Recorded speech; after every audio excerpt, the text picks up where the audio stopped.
This is the third and final video about freedom of and freedom from religion under the United States Constitution.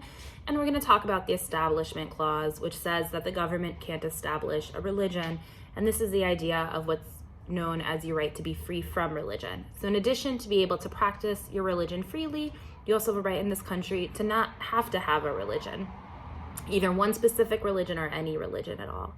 And the cases in this have focused on a few areas, mostly prayer in schools or prayer in other public places, with public funding for religious things and religious monuments on public land. Now, this area of law is the messiest of any that we've studied all class. There's a bunch of different tests under different cases, and it's really unclear when the Supreme Court is going to apply one test or another test. And this is really an area where if you take my class next semester, we'll learn it and you'll be able to understand this in much more depth. And also in the videos playlist, I'm going to upload some other videos to help you understand it more. But so let me just tell you a few of the cases while understanding that it's a really hard area of law to understand.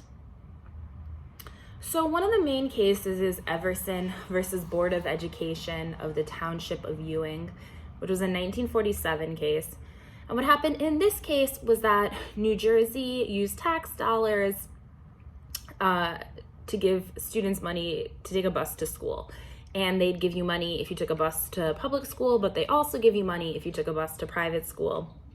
And a lot of the private schools were religious schools.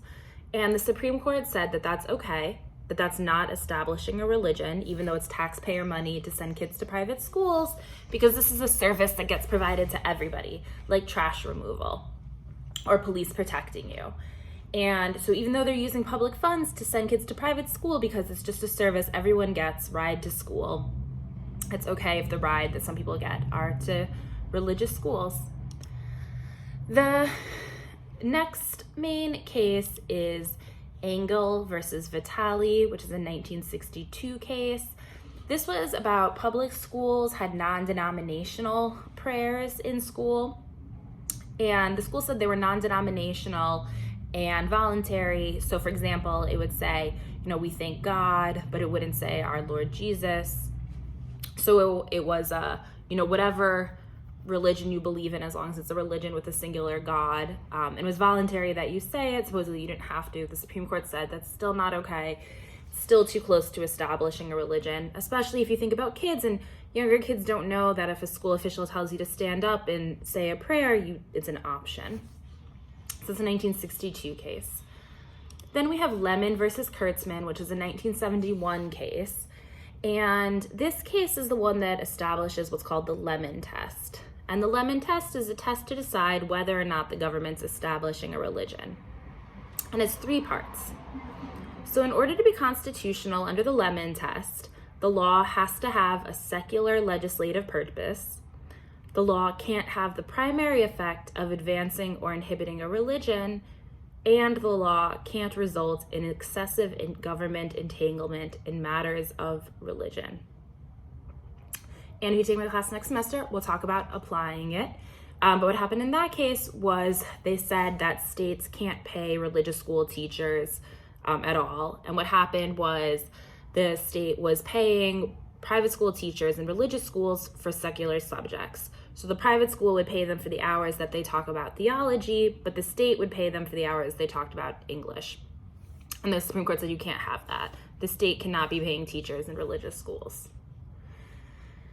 Then another case that we have is Lynch versus Donnelly, which was decided in 1984.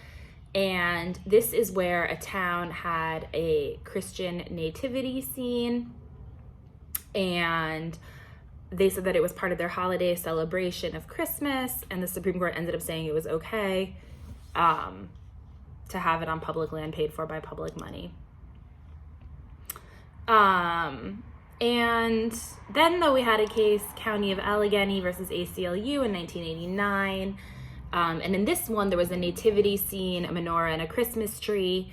And now the Supreme Court said the nativity scene wasn't okay to have on public property.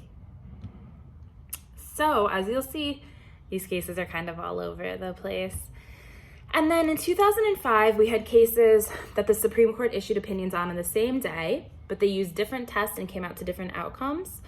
So who really knows? But the two cases are Van Orden versus Perry, which is a 2005 decision where Texas displayed the 10 Commandments on its state capitol.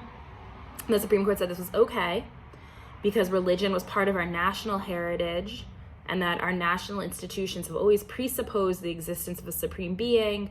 And they said the display was passive, so people could ignore it if they wanted to. As you can see, this seems to conflict with a lot of what we heard about whether or not this country was meant to be religious as part of our national heritage, but that was the opinion. And then also the same day in 2005, the Supreme Court decided McCreary County versus ACLU of Kentucky. And now this was 10 Commandments printed inside courthouse walls. And here the Supreme Court said it was unconstitutional to have the 10 Commandments printed inside because it was endorsing one set of religion and it therefore violated the Establishment Clause. So 10 Commandments outside, okay. 10 Commandments inside, not okay. Very hard to understand and reconcile these cases.